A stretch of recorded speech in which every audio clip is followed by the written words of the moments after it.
Ngayong araw ay pag-uusapan po natin kung ano nga ba talaga ang overhaul o paano natin ito maiiwasan. Tulad ng sa likod ko, ang sasakay na ito ay walang makina. Kailangan ito ng overhaul, but alternately, dahil sa severe damage, ay kailangan itong palitan ng bago. I will give you some tips para po maiwasan ang ganitong sitwasyon.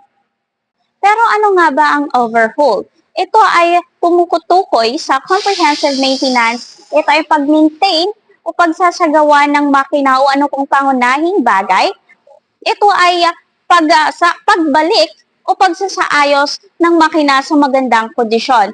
It also involves disassembling, repairing, inspecting, or replacing worn or damaged parts. It also involves disassembling engine or components.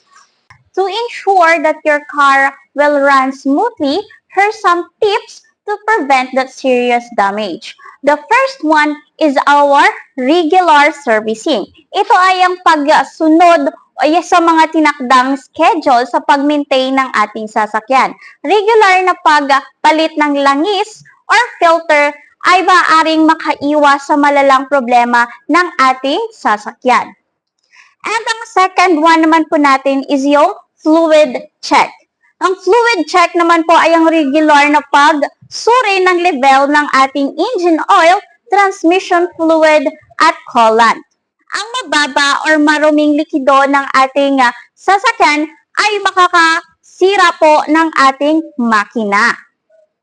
And our third one is air filter replacement. Ito ay ang pagpalit ng air filter ayon sa nirekomenda. Ang malinis na air filter ay nagtitiyak ng tamang hangin patungo sa ating makina. Ito ay mahalaga din sa ating optimal performance.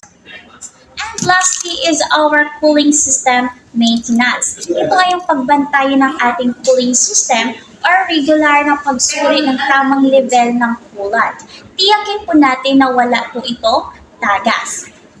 Remember guys that overheating can cause serious engine damage. For more tips or car problems, just follow, like, and share Leading International Auto Service Center or come here at the Warehouse 5 Ed and Joe Commercial Arcade 153 Carino Avenue, Parañaque.